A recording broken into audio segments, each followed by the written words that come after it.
Hello guys, welcome to my YouTube channel. কেমন আছো তোমরা? এখন আমরা কথা বলবো হচ্ছে খাদান সিনেমাটিকে নিয়ে, দেবদার আপকামিং মাচ অ্যাওয়ার্ডেড সিনেমা খাদান।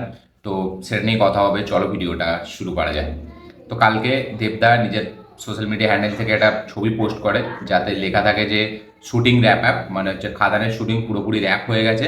এবার তার সাথে সাথে একটা নতুন পোস্টার তিনি দেয়, ঠিক আছে, যাতে দেবদার গায়ে আমরা দেখতে পাচ্ছি প্রচুর রক্ত লেগে আছে এবং হাতে একটা ওই অস্ত্র আছে, ঠিক আছে, যেটাই মাংস টাংস কাটে। তো একটা অ্যাকশন সিকোয়েন্সের সিন আমরা এটা বুঝতে পারছি পোস্টারটা থেকে। এবার পোস্টারটা কিন্তু দারুণ একটা ভাইবস দিচ্ছে, ঠিক আছে, মানে খাদান সিনেমাটা যে কতটা হাই অকটেন একটা অ্যাকশন সিনেমা হতে চলেছে সেটা কিন্তু এই পোস্টারটা থেকে বোঝা যায়। হ্যাঁ, পোস্টারটা দেখে অনেকজন বলবে যে অ্যানিমালের আজিজ হকের যে ক্যারেক্টারটা সেটার মতো অনেকটা লাগছে, সেখান থেকে কপি, কিছুজন এটা অ্যালিগেশন তুলবে, এটা আমি পুরো শিওর, ঠিক আছে। কারণ সত্যি বলতে গেলে আমিও যখন পোস্টারটা প্রথম দেখি হালকা, ঠিক আছে, মানে একদম প্রথমে যখন দেখি আমি পোস্টারটা, আমারও কিন্তু আজিজ হকের মানে ক্যারেক্টারটার কথা প্রথমে মাথায় এসেছিল, ঠিক আছে। কিছু না, শুধু ওই যে সাদা গেঞ্জিটা আছে, ঠিক আছে, ওইটার জন্য দেখে মনে হবে যে ক্যারেক্টারটা আজিজ হকের ক্যারেক্টারটার একটা পোস্টারের একটা কপি, কিন্তু সেরকম মোটেই না। এই পোস্টারটা কিন্তু হালকা সিমিলারিটি রোলেক্সের সাথেও আপনারা পাবেন। হ্যাঁ, রোলেক্সটা অনেকটা স্টাইলাইজড ওয়েতে প্রেজেন্ট করা, ঠিক আছে। সেখানে সূর্যার আলাদা হেয়ার স্টাইল, ঠিক আছে, চশমা ছিল, সেখানে একটা আলাদা ব্যাপার ছিল, কিন্তু এখানে ওই রকম নেই, এখানে একদম সিম্পল। আমরা বুঝতে পারছি যে একটা ছেলে, ঠিক আছে, সে যে একটা ভালো ছেলে, ঠিক আছে, সে কোনোভাবে মানে এই এই আন্ডারওয়ার্ল্ড বা এই মানে এই জিনিসের সাথে যুক্ত হয়ে গেছে, যে ভাইলেন্সের সাথে, যেটা সে হয়তো চায় না। কারণ তার বাবা একসময় হয়তো সেটা করেছিল, সেই লেগেসিটা করে রেখে গিয়েছিল, যেটাতে সাধারণ মানুষের ভালো হতো। এবার যেহেতু তার বাবা নেই, তাই জন্য সেই সাধারণ মানুষকে রক্ষা করার জন্য তাকে অস্ত্র হাতে তুলে নিতে হচ্ছে, এরকম একটা স্টোরি হতে চলেছে। আমার এই পোস্টারটা দেখে এরকমই মনে হলো। কিন্তু পোস্টারটা ঘ্যামা একটা পোস্টার, গুজবাম্পস একটা পোস্টার, ঠিক আছে। মানে এরকম আমরা সাউথে দেখে থাকি সচরাচর, ঠিক আছে, মানে শুধু রোলেক্স বলে না, এর আগেও আমরা প্রচুর সিনেমায় দেখেছি সাউথে। হ্যাঁ, বলিউডে অ্যানিমালটা প্রথম, ঠিক আছে, অ্যানিমাল সিনেমাটাই প্রথম যেখানে এরকম লেভেলের একটা পোস্টার ডিজাইন, এরকম লেভেলের একটা ভাইলেন্সের নিয়ে গেছিলো। কিন্তু সাউথে আমরা এরকম বিশাল দেখেছি। তো প্রথমবার একটা বাংলা সিনেমায় এরকম মানে একটা পোস্টার বলুন বা এরকম একটা সিনেমা আসছে, এই যে ভাইবসটা, ঠিক আছে, এই যে একটা ব্যাপার, সেটা কিন্তু খুব দারুণভাবে একটা এক্সাইট করে তোলে।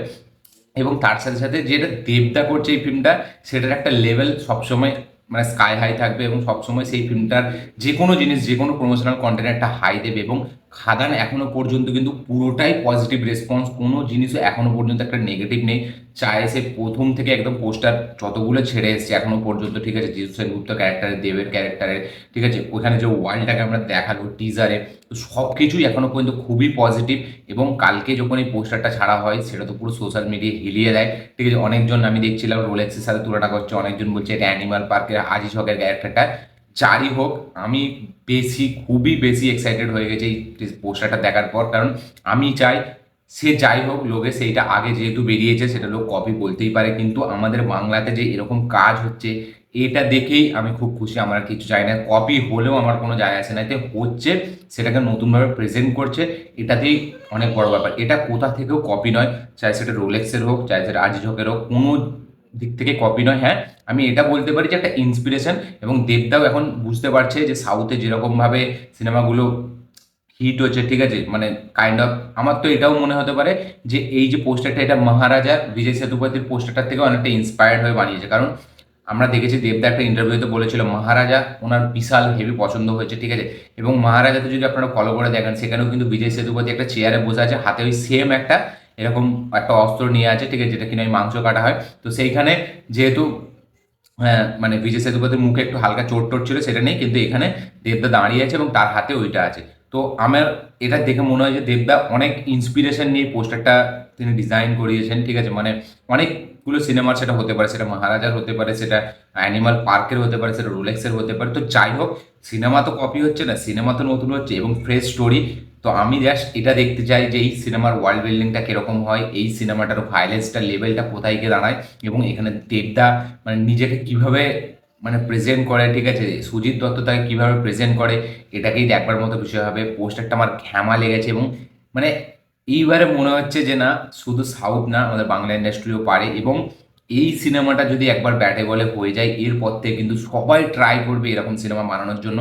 এবং খাদান আমার কোথাও না কোথাও কি মনে হচ্ছে, ঠিক আছে, মানে দেবদার যেরকম স্টারডম, ঠিক আছে, সে যেরকম সিনেমা বানিয়ে থাকে 8-10 কোটি টাকা চলে যায়, এই সিনেমাটা কিন্তু আমার যতটা মনে হচ্ছে, যারা অ্যাকশন ফিল্ম দেখে না, ঠিক আছে, মানে যারা কমার্শিয়াল ফিল্ম এখন হয়তো আমাদের এখানে চলে না, এই ফিল্মটা কিন্তু আমার মনে হচ্ছে একটা পুরোপুরি পজিটিভ একটা ভাইবস আমাদেরকে দিচ্ছে এখনো পর্যন্ত, এবং সেটা থিয়েটারে রিলিজ হওয়ার পরও দেবে। আমার পোস্টারটা দারুণ লেগেছে। আপনাদের কি মতামত, আপনাদের কি বক্তব্য এই পোস্টারটা দেখে, আপনারা কতটা এক্সাইটেড হয়ে গেছেন, এবং আপনাদের কি প্রেডিকশন, কি মতামত যে এই ফিল্মটা কোন দিকে যেতে পারে, এবং এই পোস্টারটা কি সত্যি কপি না ইন্সপায়ার্ড হয়ে বানানো, সেটা অবশ্যই কমেন্টে জানাবেন যে আপনাদের মতামতটা কি, ঠিক আছে, আপনাদের কি বক্তব্য। আমার এই পোস্টারটা এক কথায় সলিড সেরা লেগেছে, এবং শুটিং কমপ্লিট। দেখা যাক এই সিনেমার ট্রেলারের জন্য আমাদের কতদিন ওয়েট করতে হয়। ফিল্মটা আসবে আর অক্টোবর, নভেম্বর, ডিসেম্বর, আর 3 মাস বাকি আছে এখন থেকে যদি আমি দেখি। তো দেখা যাক এই সিনেমার ট্রেলার আমরা কবে দেখতে পাই, এবং এই সিনেমার আর কি কি প্রমোশনাল কন্টেন্ট আমরা আপকামিং দিনে আমরা দেখতে পাই, এটা দেখবার মতো বিষয় হবে। তো এই পোস্টারটা আমার হেভি লেগেছে, সলিড একটা ভাইবস দিচ্ছে অ্যাকশন ফিল্মের, এবং খুবই একটা, আমি যেরকম বললাম স্টোরিটা এরকমই হতে পারে যে একটা ছেলে, মানে একজনের বাবা, ঠিক আছে, মানে এই যে বাবা ছেলের যে ক্যারেক্টারটা, যেটা আমরা প্রচুর ফিল্মে দেখে এসেছি, ঠিক আছে, এই যে কনসেপ্টটা, তার বাবাটা সাধারণ মানুষের জন্য অনেক কিছু করতো একটা টাইমে, তার বন্ধুই তাকে বিট্রেয়াল করে, ঠিক আছে, তারপরে তার ছেলেটা আসে, এবং ছেলেটা প্রথমে সে হয়তো অতটা কিছু এইসব লাইনে জানতো না, কিন্তু আস্তে আস্তে তাকে এতে ঢুকতে হচ্ছে, কারণ সাধারণ মানুষের রক্ষার জন্য, বা তার বাবার স্টোরিটা জানার পর সে হয়তো এই পথে নেমে যাচ্ছে, এবং সেও একটা খুব ভাইলেন্ট মানুষের পরিণত হচ্ছে। তো এরকম একটা স্টোরি, আমার প্রেডিকশন এরকমই হলো। আপনাদের কি মতামত অবশ্যই কমেন্টে জানাবেন। এই ভিডিওটি ভালো লাগে থাকলে লাইক শেয়ার কমেন্ট করে দিন। চ্যানেলটি নতুন হলে চ্যানেলটিকে সাবস্ক্রাইব করুন, বেল আইকনটি প্রেস করতে ভুলবেন না। দেখা হচ্ছে পরের ভিডিওতে, ততক্ষণের জন্য।